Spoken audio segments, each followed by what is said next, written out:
Hi guys, you're welcome. My name is MC DIBNJA. Call me MC Dibenja, and this is Dibenja Challenges. As usual, we're going to be talking to other people who are bringing change to society in whatever they do. Today, our guest, the CEO and creative director of Margo'smode, Ngwane Liz, is going to be talking to us about her old journey in the fashion industry and her present collection, her new collection, call it the Placenta collection. And of course, I'm wearing Margo'smode, and my shirt is brought to you by Dan Mesh. Let's hit it out and see what she has to tell us today. Let's go find out. Don't move from muscle.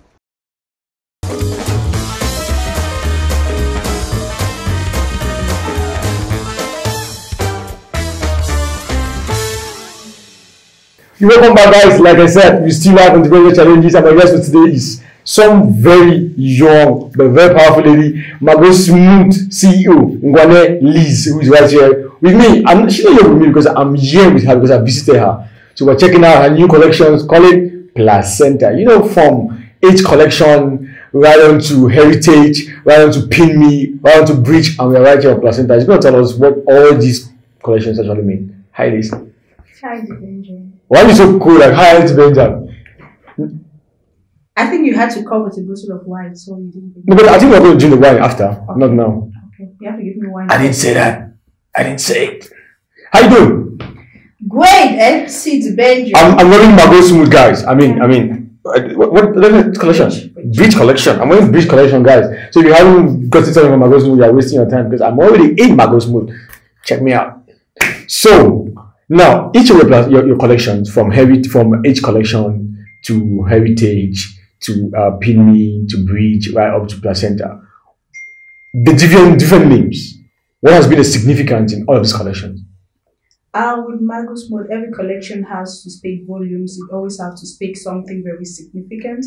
The names come according to what is happening to me at that time. I think I use clothes to best tell my stories or tell what is happening around me.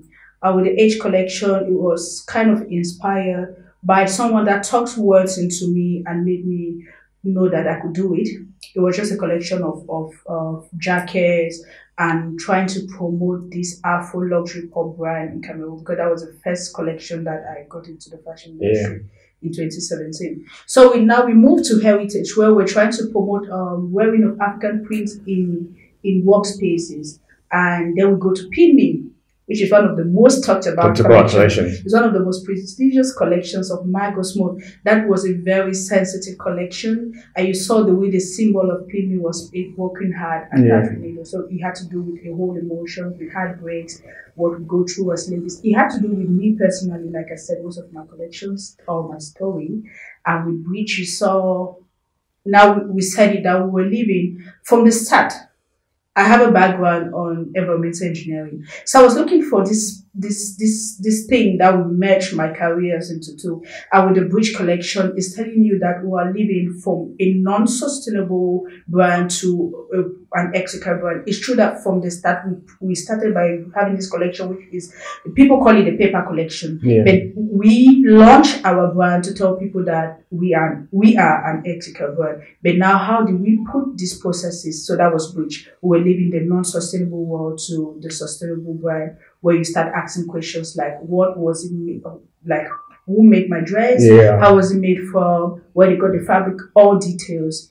And then we are in Placenta. The almighty Placenta. Yes. I think this is also going to be a very sensitive collection.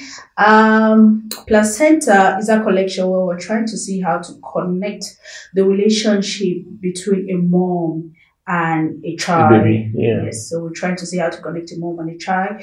And like you all know, my brand name is gotten from my mom, Margo'smode. So it has a lot to do with motherhood. Placenta. So now, the way you speak about fashion is unlike any other designer I come across. I mean, there's this saying, most people say, like, we don't have designers, we have tailors. But I've observed you over the years, I mean, from one collection to another, and I've discovered that there's this thing about you that's different. What does fashion mean to you? What does fashion actually mean to you? I think, yes, fashion is a whole lot, because when you're talking about fashion, I'm into clothing as part of fashion. You're putting on shades, putting on shades is part of fashion. Accessories are part of fashion. handbag, shoes is part of fashion. So I'm into the clothing industry. Yeah. For me, like I said, I think it is a milieu where a creative can best tell their stories, and we have to play a lot with colors and trends. That is what fashion is all about for me. For me, fashion is about telling my story. Now you have a background from technical engineering. You have an engineering background. So how you blend the two, like clothing and this background? How does it play? Like you have the way you say it, but someone who might not, because you talk about the way you blend your engineering background with clothing, fashion, but clothing part of fashion. And so how does this two come into play? Actually, I believe that we should create things, objects, spaces with emotion. There should be a certain experience, and that is how engineers are. We want to create something for a solution. We want to create a solution, or want to come in as solution makers. It's the same thing like clothes. We are out there. Everybody is overstressed. So I looked at it as a means for me, firstly, to help people not just stress, but to be able to accept about the African aesthetics, to know that in Africa, we can still be luxury. It look good, it's still luxury. So we should not define luxury from what the Western world is giving us. And how do I blend it? I have a background of environmental engineering and a certified hygiene and security safety personnel for oil and gas. So now how do I blend it? I come out with processes. That's why the placenta is so detailed, because we came out with our prints, with symbols, with what I imagined from my head to the paperwork to the fabric. That's why the paper was like the intermediary of placenta, which carries genotypes from the mom to the child. So it's the same thing. Like that is how I see fashion. I see fashion. I think as an engineer, it helps me look at it differently. I mentioned by saying I like to create things. I believe that things should be created with certain experience. So now, with placenta, you happen to have done the fabrics by hand, like you painted everything. Like, take me through this process. I mean, guys, this is like it's something that we know that most of our designers will have around here, mostly in Cameroon. It's just go buy fabrics, buy fabrics, get some designs, and then do some outfits we've seen online. But you actually went through the process of painting these fabrics. Take us through the process. How is the whole thing like? Okay.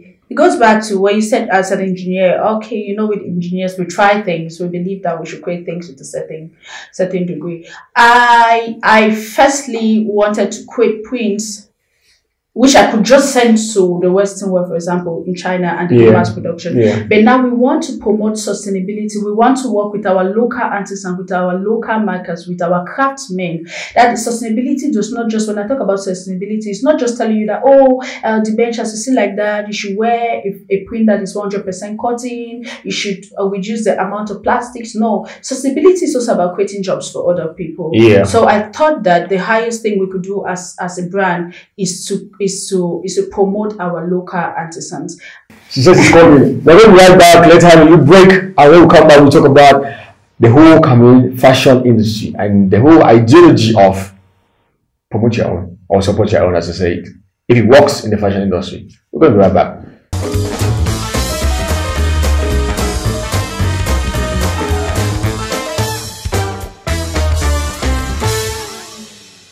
The fashion industry in Cameroon is an industry that is very vibrant. But I don't know why little is being said about it, because everybody concentrates on the music industry, everybody concentrates on the comedy industry, they concentrate on the film industry of recent. But why is it that nobody's talking about the fashion industry? If we're talking about support your own, I mean, Cameroonian entertainers or Cameroonians should wear Cameroonian designs too. I mean, they've been doing that, but we still need to do more. If you are asking us to consume 80% Cameroonian content, it's not about movies, it's not about music, it's about everything. I mean, look at me, I'm wearing Margo'smode right now. Why are you smiling? Why are you smiling? Because I said I'm wearing Margo'smode. You think you should smile? Yeah. There's no reason why you should smile. Now let's talk about the whole support your own thing, the whole 80-20 thing. How does it work with you guys in the fashion industry? Are Cameroonian entertainers or Cameroonians generally consuming Cameroonian content, like when it comes to fashion, clothing and everything? Are they doing that? Support your own family is a myth. Are they really consuming Cameroon? I think we're trying. One thing we have to understand is it goes back to the system. I think that there's a lot that has to be put into the system for people to be able to accept and consume Cameroon. We should reduce the amount of second-hand products that are sent into this country. Oh, Kika. Which is something that is affecting the average Cameroonian to buy from a Cameroonian. Okay. So the industry is a whole thing. People will limit the fashion industry. I think one of the industries people should look up to in investing should be the fashion industry. Okay. This is an industry everybody consume from. You're well dressed. Yeah. I'm well dressed. I am. Every industry should, because when we talk about the entertainment industry, people just focus on music. People now are focusing on comedy and movie. People are not looking at an industry that everybody is consuming from, and that is the fashion industry. Exactly. And the fashion industry does not just limit in cloth making. That is what most people that are coming into the industry are also limiting themselves. You must not be making clothes. You can get into bags. We don't have those that into accessories. We can't sit and say, oh, maybe you can sit and think one day that there is a brand like Margo'smode. There is a brand like Soleil Noir, there's a brand like Distinguished. There are other brands, but you can hardly talk about brands that are into accessories. We are happy to start having brands like that. It's part of the fashion industry. And so you can't really blame people that, oh, these people are not buying from us, because it's a whole thing that they have to put into the system. Okay. I think the government has a lot to play into our own industry, because the textile industry first in our country is very weak. Very weak. We import most of the fabric. Which really limits people. And because of the production is high, the cost becomes high. And the average Cameroonian cannot really buy from us.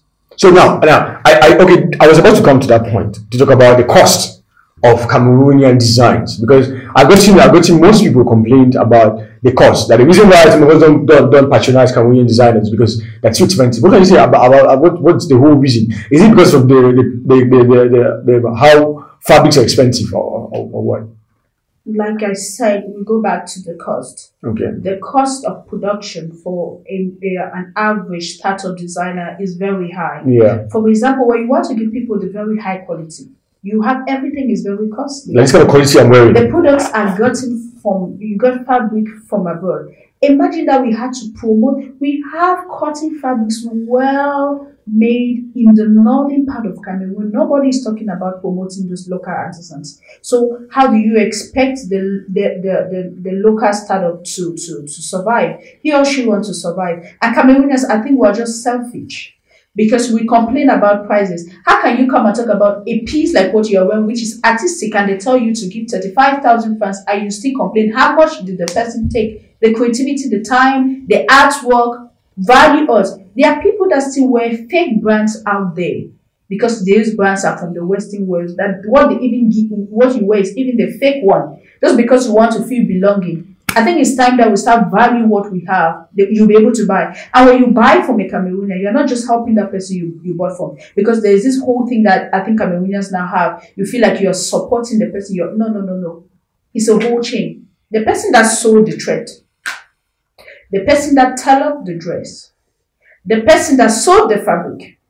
Say you're working with Margo'smode. I cannot paint 10,000 dresses. I cannot paint a certain amount of dress. That means I work with a team. Yeah. There are people that are painting these things, not just me. So you're supporting that person too. So it's a whole thing.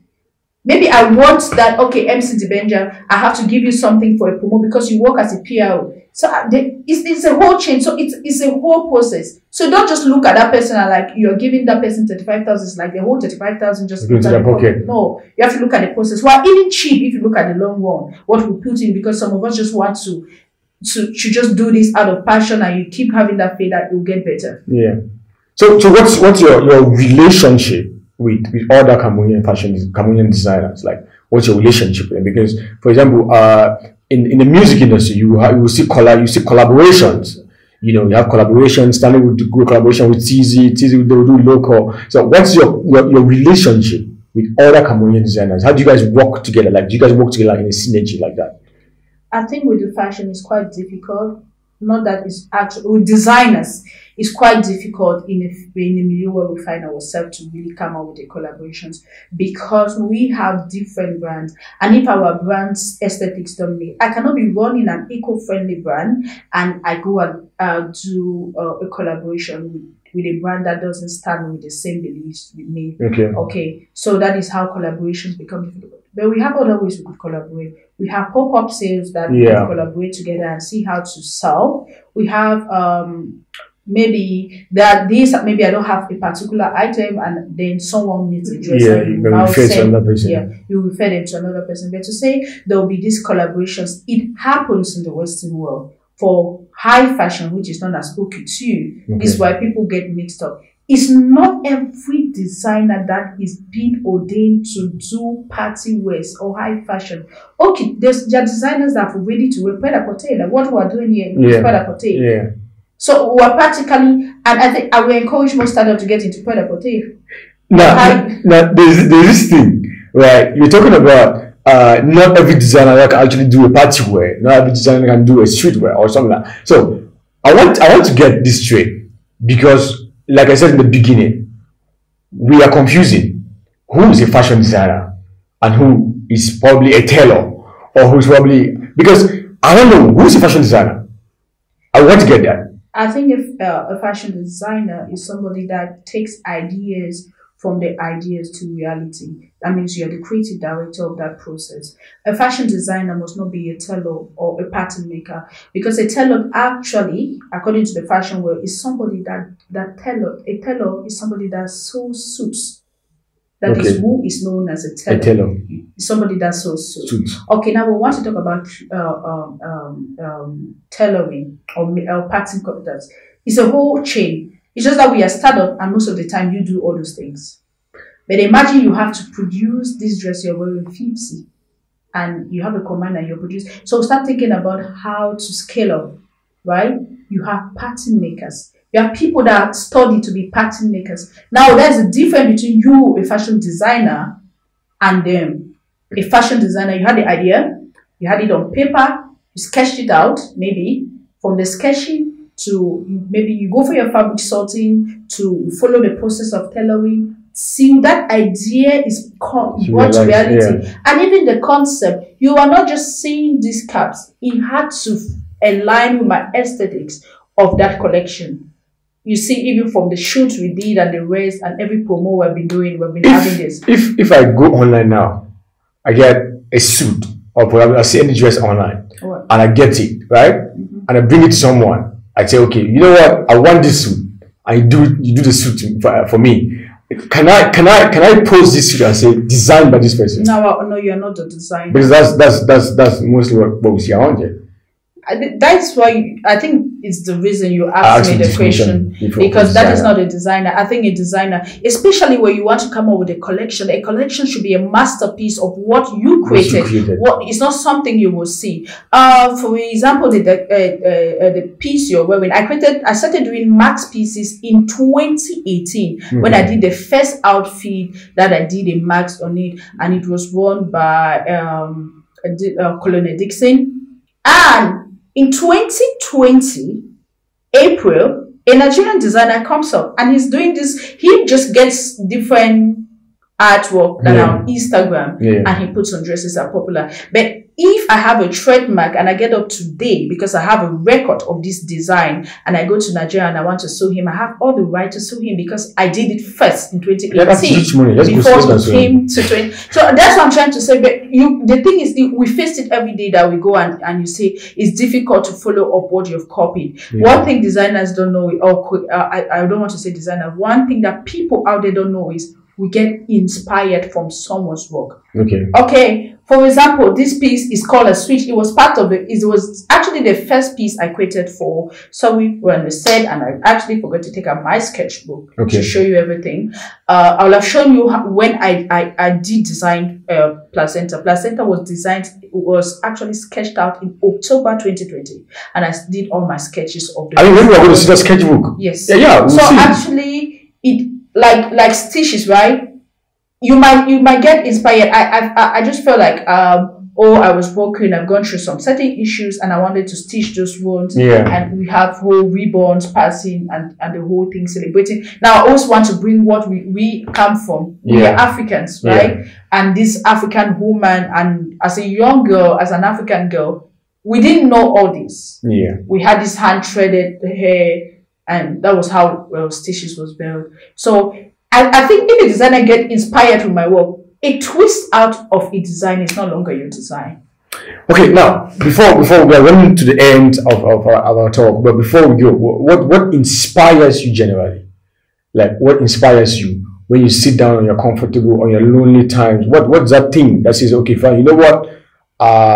Let me do this thing. You might have the whole idea of say, okay, you want to do it, for example, you're doing placenta because it linked between you and your mom and stuff. But now the different designs, that was actually motivated by your love, your mom, your connection, the whole collection. But now the collection has different designs of clothes, like dresses. When you sit, what's that thing that gives you that push factor to come up with these designs? Okay, different thing. I think I have a very wide imagination. I don't know, sometimes I get crazy with my imaginary world. But what really inspires me a lot is my environment. My environment inspires me a lot. Okay. When I'm walking down the street, colors really come, the way you dress, I get inspired, the way, like I will always say it, and I said it before, I have this thing like, oh, I want to create things, there should be emotions, objects, pieces. So architecture, structures really inspire me. It's weird to say that structure inspires me, but it does. I think the first thing before I even do, I'll be painting. I want to have different. I don't want things to be the same. I want structure different. The way the neck linings are. It should have different. You see, it is not the same. It's different. It's different. There should be different structures that will inspire me. And okay, for example, let's take Placenta. It talks about women. So all the names I would put around those that were around me, especially my sisters. So I had this whole domain, all those names that were really very close to me. And I think one of the things that really inspires me is my love life. Let me get broken, you see. I get so crazy. Please come close now. Come close. Something very important that at the saddest part of my life, that's when I get extremely creative. Yes, just when I get when you say the collection is wow, there's and it's like there was that pain that was something else, and whoa, that was it. I think my love life is one thing that really inspires me.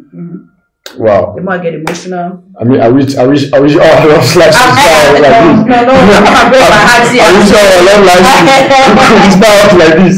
I mean. So now, Liz, Ngwane Liz, CEO of Margo'smode, it was one thing you could say to someone out there who's some little girl out there, or some girl out there, or some guy out there who's inspired, who is aspiring to become a designer, that house name. What was that one thing that you said to them be?